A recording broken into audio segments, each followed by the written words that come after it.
The views expressed are not necessarily those of KSCJ and Powell Broadcasting Company. This program is not intended to replace the advice of doctors or other clinical providers. Consult with your practitioner to ensure the proper course of action for you. Welcome to When Things Aren't Going Well on AM 1360, FM 94.9 KSCJ. This program is dedicated to your mental health wellness and brought to you by Family Services, a United Way partner agency. Here's your host, Art Silva. Good morning, Siouxland, and welcome to When Things Aren't Going Well. This show is all about your mental health and how you can improve your mental health environment. We hope to educate and motivate you to be kind to your mind every day. We got a special show today. We're going to deviate with our format because we have with us a parade of pulchritude, a bouquet of beauty, and those are the Rivercade Queen, the royalty for Rivercade. We have Queen Natalie, we have Princess Carrie, and we have Princess Sydney. And we're all here together, and I'm going to introduce our co-host, Brenda Geisinger. And Brenda, do you want to talk to the ladies more about what they do and introduce the president of the Rivercade Board? Good morning. So we have with us, like Art said, Natalie Cloud and Carly Phillips and Sydney Helt.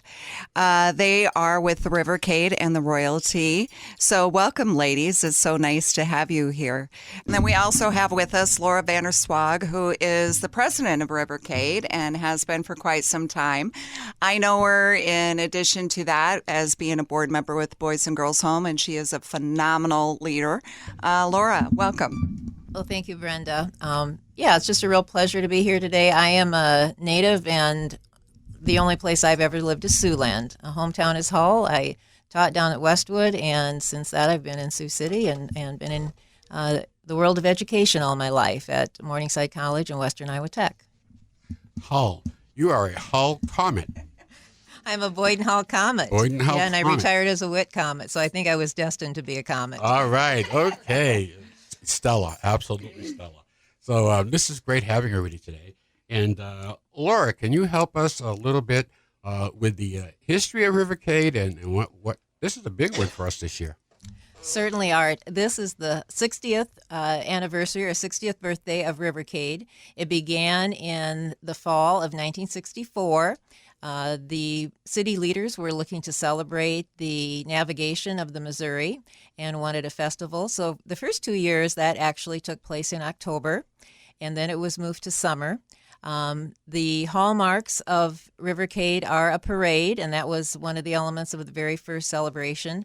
And the committee at that time thought it was very important to have royalty. This is back in the era of everybody was watching Miss America, so having a pageant and having young women to promote the festival was very important.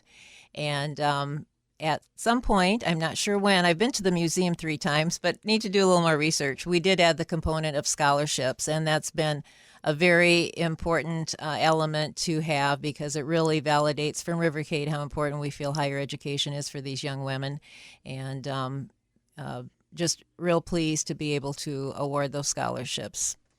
Well, it's been a great, great tradition, and like I said before, Rivercade has evolved. And now look at these 3 young ladies, and you hope that, and you wouldn't mind, I wouldn't mind at least running into them as a doctor, a lawyer, or running a big corporation. Dream big, whatever you want to do, and this is the hope. This is the future, and it's so refreshing when you sit down with young people and listen to their ideas. And we're going to share some of those with you during the show today. I'm Art Silva, and you're listening to When Things Aren't Going Well.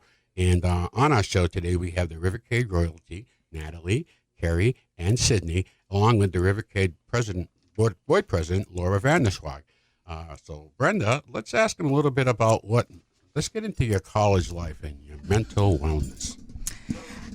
As we get into the college years, I think there's a lot of stress, a lot of change, all those scheduling things in school, and if you have to work. What experiences do you have with mental health and how you cope with that? Whoever wants to go first, Carly. Yeah, so I'm Carly. I'm Princess Carly, and I think one thing that's helped me the most is that transition, like going into college. You're just experiencing so many changes from what you're used to. And for me, the biggest thing that like helped me was getting involved with a bunch of different organizations. It doesn't even have to be related to your major or anything, but for me, I got involved, and just meeting people, I never would have met unless I had done those things was really beneficial to me. And I think that just really helped me with the transition, going in as a freshman and then going into my sophomore year, my junior year. Every year is always a little bit different, and I think that was really, really helpful. Natalie? Having a structure, like Carly said, being involved, and I was a part of soccer and FCA and ISCA, a bunch of different things on campus, and so it was very important for me to stay busy so that then I didn't get off track. And this is Sydney. I think I had a unique experience in the fact that I started originally my first semester of college at a different institute than I ended my second semester at. So I think being able to realize when it's not a good fit is really important, because I was not loving my first college, and it's weird because sometimes you're told you never can quit, but it's not really quitting, it's just re-navigating. Very, very true. When you're talking about mental health, it's kind of hard for the introverts and college students to kind of get through that. And I get the sense none of you maybe are. But you're all mentioning a good thing about reaching out, getting involved, connecting, and whether it's just one person or a whole group of people, it's about that connection and navigating, finding what fits and what feels like it's home where you need to be. So awesome job, guys. Yeah, ladies, do you have a place or a friend or somewhere to go to get yourself centered when you have a little bit of stress or having a big day? Do you have a spot that you go to? Natalie? I'm at Morningside, so we have this place called Spoonholder. It's a little cafe in our library, and so I go there, maybe get a coffee, a water, something just to refocus myself, my mind. I think food does a great job of that. I learned that in health class a long time ago. Go there, it's nice and quiet. You have different levels of if you want to be in silence, if you want to talk to friends. So that's a great place to, one, meet new people, but two, also get in that headspace of whatever you need to be in for the day. How about you, Carrie? So I don't really have a set place. I feel like for me it's more of an action. I love running, and so whenever maybe I'm having a little bit of a stressful day or a bad day, I just like to put on my running shoes and go out for a run, and then I come back and I just feel 10 times better. And so it's amazing what just moving your body can do for you. Okay, Sydney? I think for me, it's always been a library. It doesn't really matter where. I grew up loving books, and so I think that once I get to go into a library, and whether it's with people talking or complete silence, I can just recenter myself and get my work done or just refocus on what I need to get done for the day. That's great. You got to have a spot to go to. You got to have a place to go to just to kind of like center yourself on everything. So, ladies, let me ask you, why is Rivercade good for your mental health? This is a big thing for me, but I think Rivercade has helped us a lot get out there and talk to other people, meet other people, network. And I mean, getting out there, talking to other people for anyone is a great opportunity to better yourself, but also help with that mental health that we have seen so many problems with in the past couple of years. So Rivercade has done a great job of helping all three of us, I'm guessing. Yeah, Natalie said that really good. I mean, just to, I guess, add more to that, I mean, just getting out to see the impact that you're having on people around you, and just seeing people, like, their faces light up when they see you in a parade or just at an event, it really goes a long way just to know the effects that you're having on people around you, and then for it to just come back and make you feel good about yourself. Sydney? I think just obviously being able to be a part of the community and go to parades and the nonprofit events that we have been able to go to, but I think it's also the stability of knowing that I have these two girls that we have probably an activity once a week, and it's just something that adds to my schedule that's like I look forward to. So it really helps me maintain a positive attitude throughout the week or month or whatever it is, but it is really nice. Well, that's great. You all look great, so it must be working. So that's good. Hey, we're coming up on our break right now, so don't change that dial. Have another cup of coffee, orange juice, and continue your morning chill. We'll be right back with more of When Things Aren't Going Well right here on 1360 AM, 94.9 FM, KSCJ. Let's face it, that happens to all of us. However, the pandemic has compounded all of our lives and activities. Even the simplest tasks seem harder. Hi, I'm Brenda Geisinger, the Chief Operating Officer at the Boys and Girls Home and Family Services. Family Services is a United Way partner agency serving children and families of our community, and we're here to help. If you'd like to learn more about Family Services, please contact us via email, website, Facebook, or phone Mary Pickens. At Family Services, we change lives.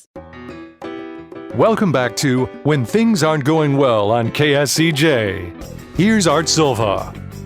Welcome back to When Things Aren't Going Well. I'm Art Silva, along with Rivercade Royalty. That's Queen Natalie, Princess Carrie, and Princess Sydney, along with our fearless leader, the Rivercade Board President, Laura Vandersway. Laura, you want to talk to us about the royalty and pretty much their activity, because you've kept them pretty busy. It has been a busy year, Art.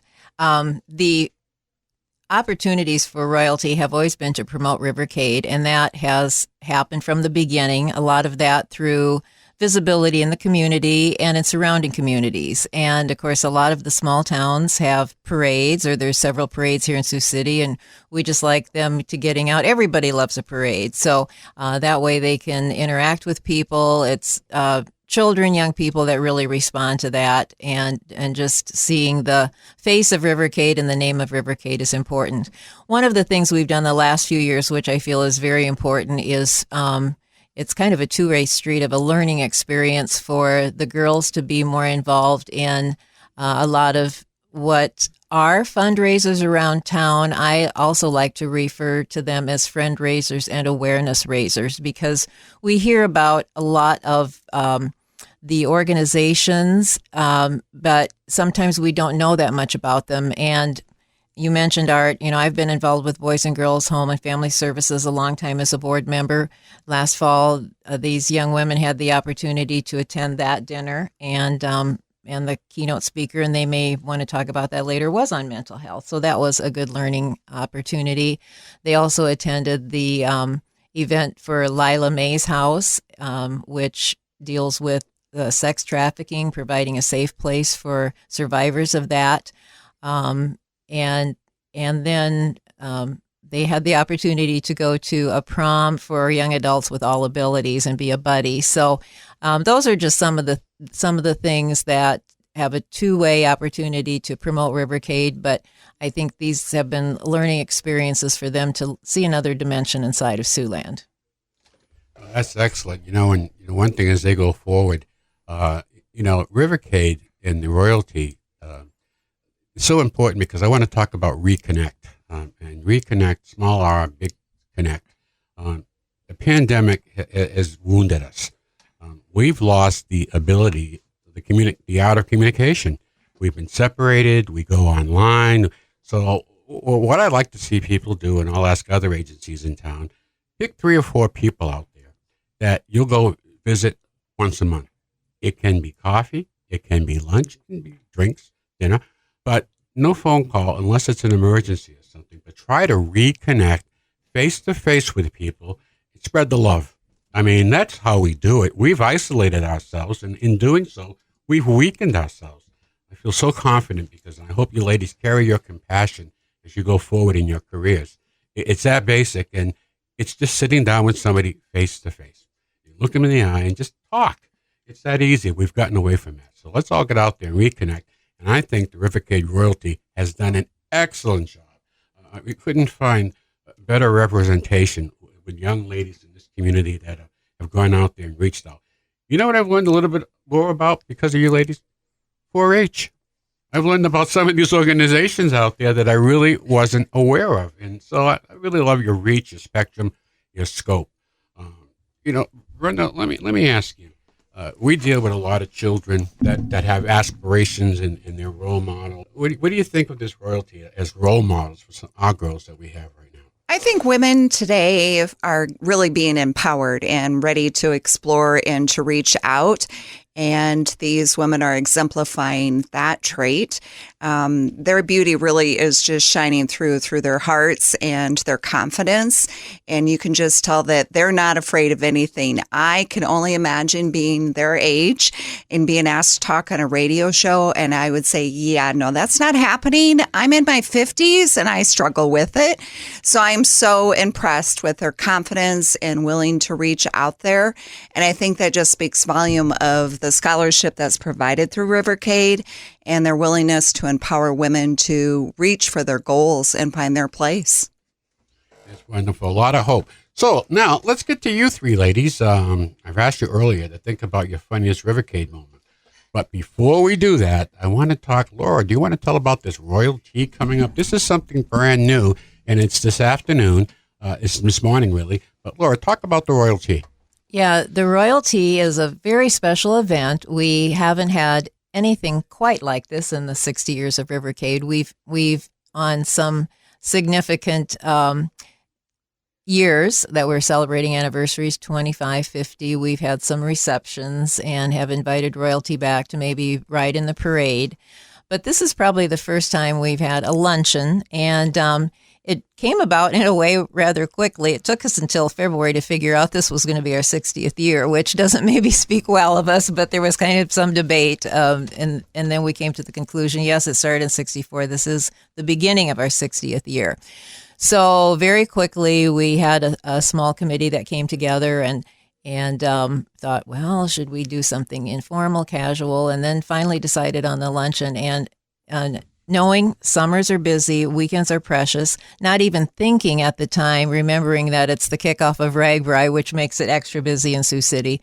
But the committee was just really overwhelmed and so pleased that we have 75, 76, and if a few more people are able to come, we'll find room around the table. But these are former royalty, starting from not the first year of Rivercade, but we have a queen coming back from 1966.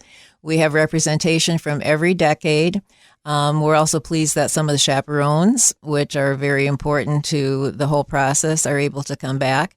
And then commodores and a few of those, and then port admirals such as Art, who have provided leadership to the organization. So it's going to just be a real blend of history. Again, it's a private event for people who have been involved with this process, but I think it will be a great opportunity to reflect as I'm working on a script right now, but thinking about the comments of, this is an event that has impacted 3 generations. And it's time to celebrate that. And like so many changes, Art just addressed this a little bit, talking about the pandemic.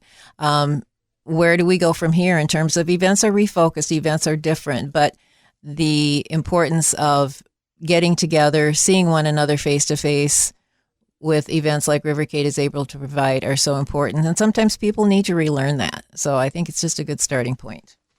Well, great. We're looking forward to it. I'm looking forward to it. So it'll be a great event. Okay, ladies, here we go. We're going to close our show off with your funniest moments during Rivercade. Okay, I don't really have a funniest moment that I can think of, but my favorite moment from Rivercade has to be the cardboard sled races.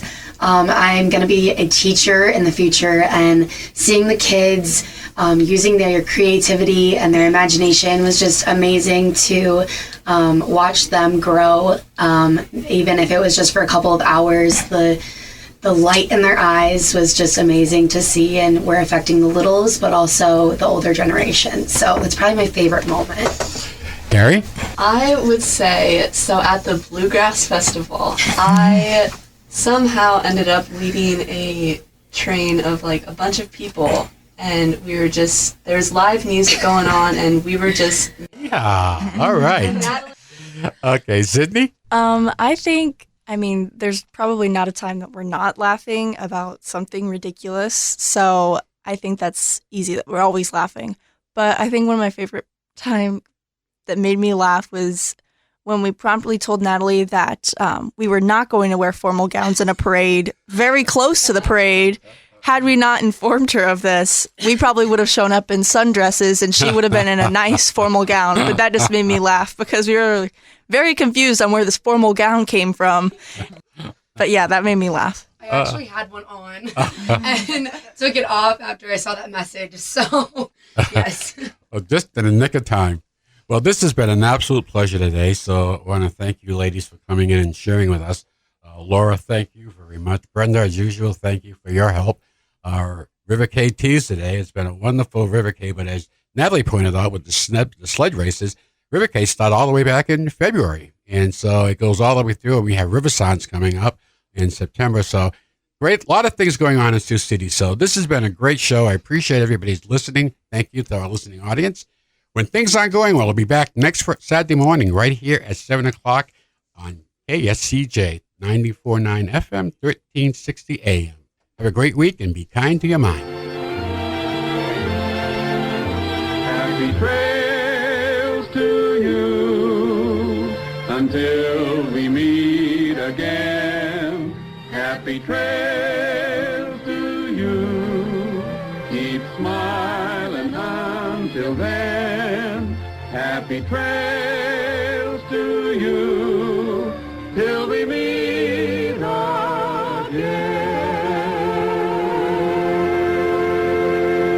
For more information on the services provided by Boys and Girls Home and Family Services, see them online at boysandgirlshomeiowa.org. Or you can call 712-293-4700 to get more information about family services, residential treatment, the Opportunity School, the Siouxland Family Center, and more.